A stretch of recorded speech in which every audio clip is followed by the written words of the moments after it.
Lo que ocurrió fue que alguien le entregó una nota que decía Lee Dak-to y usted son los ganadores del Premio Nobel de la Paz. La leyó y rompió a reír. Entonces Scowcroft se la leyó al resto de la sala. Creo que entendió la ironía de que ambos, los hombres que habían hecho la guerra, fuesen a ganar el Premio de la Paz. Lamento el resultado de la guerra de Vietnam. No sé lo que se podría haber hecho para evitarlo. Creo que habríamos encontrado a mucha gente que nos habría ayudado a realizar una salida elegante más que una retirada sangrienta, pero no lo hicimos. Y el resultado fue que tantos estadounidenses murieron en Vietnam durante la presidencia de Nixon como durante la de Johnson. Y por supuesto muchos vietnamitas. Pero lo más terrible es que si me preguntase si volvería a hacerlo, la verdad es que casi todo sí que lo volvería a hacer. El asunto de Chile fue el único que no dio pie a luchas y rivalidades internas en la Casa Blanca. El plan para derribar al gobierno socialista legítimo de Salvador Allende fue apoyado de forma unánime. Por lo que respecta a Chile, en 1973 la agencia trabajó mucho para parar a Allende. Esto se sabe desde hace mucho tiempo.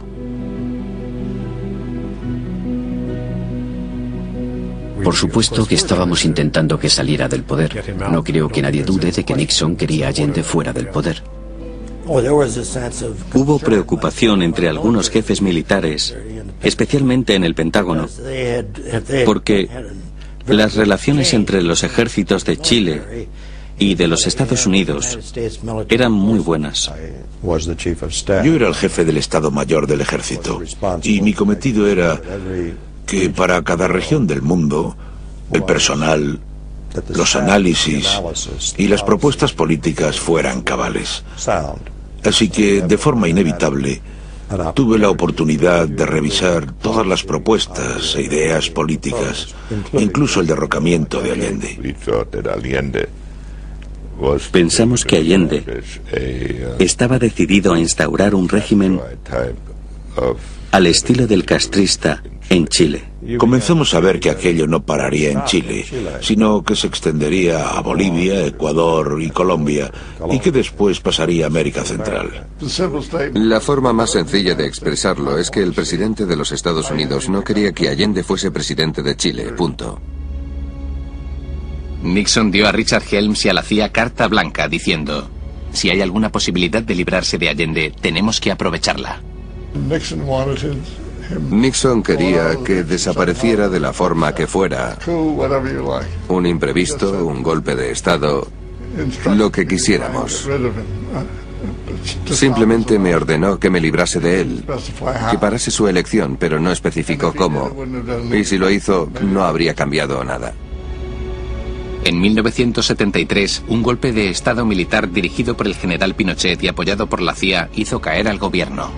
El cuerpo del presidente Allende fue hallado entre los escombros del Palacio Presidencial que había sido tomado por el ejército. Lo inesperado fue la brutalidad con la que el ejército lo hizo. Fue una respuesta excesiva y una tragedia. Recibimos bien el derrocamiento de Allende por Pinochet. No fue algo que sucediera contra nuestros deseos. No creo que lo que hicimos cambiase las cosas en un sentido o en otro. Supongo que fue un error de relaciones públicas. Pero como queríamos a Allende fuera, no creo que fuese un error. Aunque mucha gente no esté de acuerdo conmigo. Pero, ¿justifica eso trastocar el resultado de unas elecciones democráticas? No. Y echando la vista atrás, creo que con Allende nos equivocamos. Fue un error.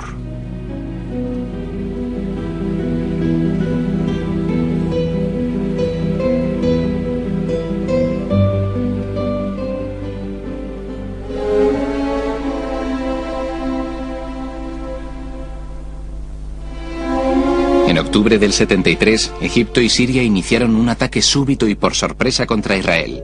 La guerra del Yom Kippur sorprendió a la Casa Blanca durmiendo y puso en alerta a las fuerzas nucleares estadounidenses y soviéticas, por primera vez desde la crisis de los misiles cubanos del 62. Aquella noche los soviéticos trasladaron 10 de sus 12 divisiones de paracaidistas y armamento nuclear a través del estrecho del Bósforo.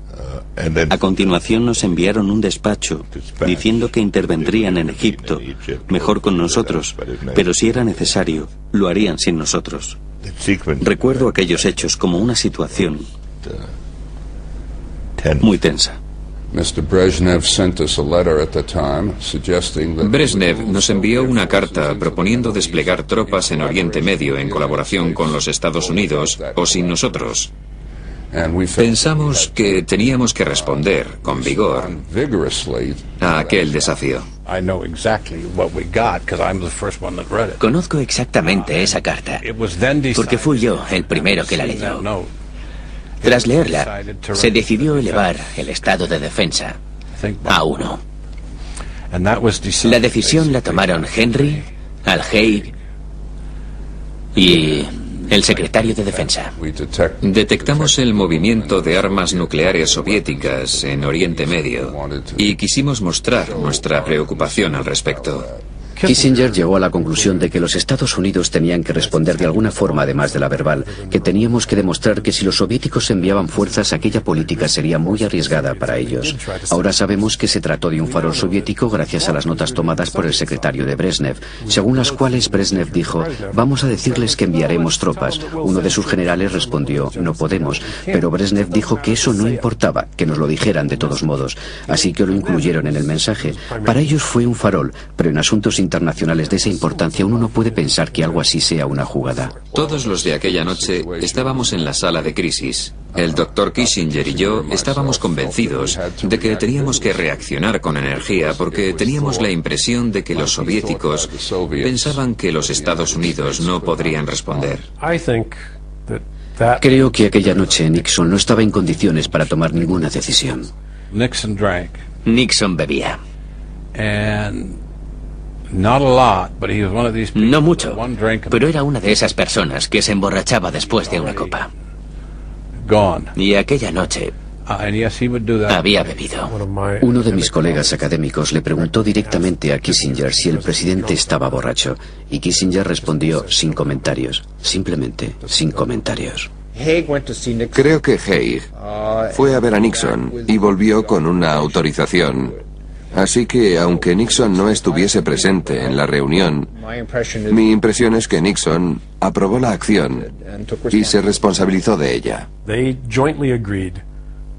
La decisión fue tomada conjuntamente y el presidente sería informado a la mañana siguiente. Se lo dijeron a Haig, que como jefe de gabinete podría haber ido a ver a Nixon, pero creo que sabía que Nixon no estaba en condiciones de actuar.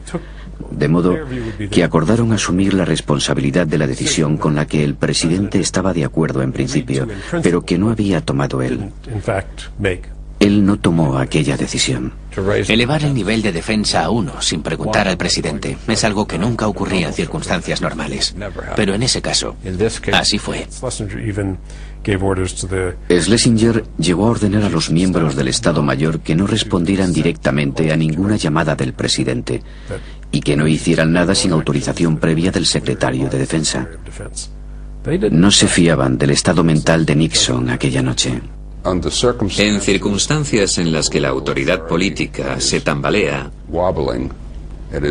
en una democracia es vital que la jefatura militar se comporte de acuerdo con la Constitución. Es un asunto constitucional delicado en el sistema político de los Estados Unidos. Por eso a nadie le gusta hablar de él. Pero yo creo que durante un breve espacio de tiempo las decisiones se tomaron de forma inconstitucional. Quiero decir que normalmente una decisión así la toma el presidente. Nixon confirmó la decisión a la mañana siguiente, pero no la tomó él.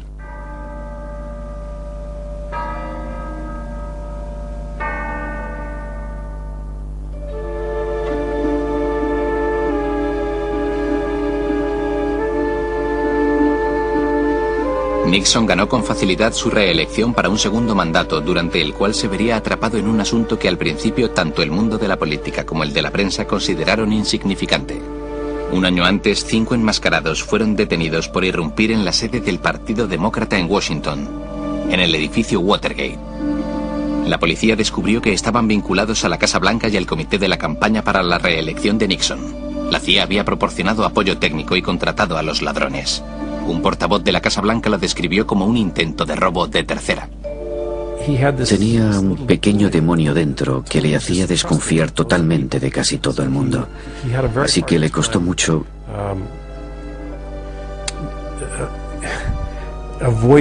evitar ese impulso que le empujó a hacer cosas como el Watergate. El allanamiento frustrado se convirtió en asunto de Estado. 2 periodistas del Washington Post, Carl Bernstein y Bob Woodward, se negaron a aceptar las conclusiones de la investigación oficial y, apoyados por su editor en jefe, Ben Bradley, un antiguo asesor de Kennedy, decidieron destapar la verdad.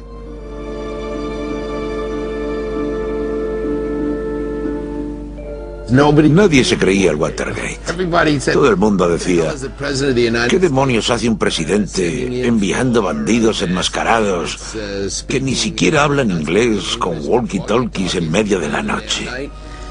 Nadie se lo podía creer. Pensaron que el Washington Post era tan contrario a Nixon que haría cualquier cosa por derrotarlo.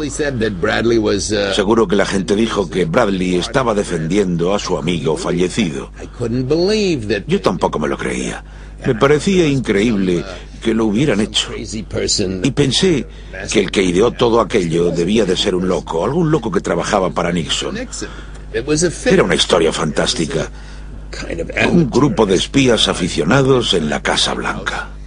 Y además Nixon llevaba tanta ventaja en las encuestas que no hacía falta que hiciese nada para ganar un voto más. De todas formas iba a ganar de forma apabullante. Nadie se lo creyó, especialmente el resto de los periódicos. Como sabes, durante los primeros 8 meses, el único periódico que informó sobre el asunto fue el Post, a pesar de que el Washington Post tenía la historia bien atada. Cuando me enteré de la crisis del Watergate, no me lo tomé muy en serio. Me dijeron que no me lo tomase muy en serio. Pero el tema continuó y continuó. Yo no me di cuenta de que se trataba de una crisis seria hasta marzo de 1973, casi 2 años después. Kissinger apoyaba a Nixon y por tanto se negó a creer las pruebas contra Nixon durante demasiado tiempo. Demasiado. Pero la verdad es que todo el mundo que conociese de verdad la Casa Blanca sabía que algo olía a podrido. No creo que Nixon tuviese tanta confianza en él hasta el final. Tal vez se me escapó algo, pero no creo que Kissinger lo supiera. Nixon les contaba a subordinados como Kissinger lo mismo que le decía a la población, que era una falsa acusación. Así que nosotros no teníamos ningún conocimiento especial. Tengo que decir que trabajar en la Casa Blanca, viendo cómo la administración se derrumbaba y cómo sus cimientos se abrían bajo tus pies, fue algo muy desmoralizador. Creo que no supe nada hasta que fue demasiado tarde. El presidente me informó y me aseguró que él no estaba implicado de ninguna forma en el encubrimiento. En el punto culminante del escándalo Watergate, Nixon nombró a Gerald Ford vicepresidente en sustitución de Spiro T. Agnew, quien había dimitido tras ser acusado de fraude fiscal. En más de una ocasión me dijo, Jerry, ¿cómo puede haber estado involucrado en el Watergate? Negó cualquier tipo de relación con el asunto. Y yo le creí. Nixon perdió los nervios. Fue uno de los pocos momentos de su presidencia en el que Nixon perdió los nervios. Me ordenó que retirase los archivos de la CIA del Departamento de Justicia y que dejase una nota diciendo retirados a petición de la CIA.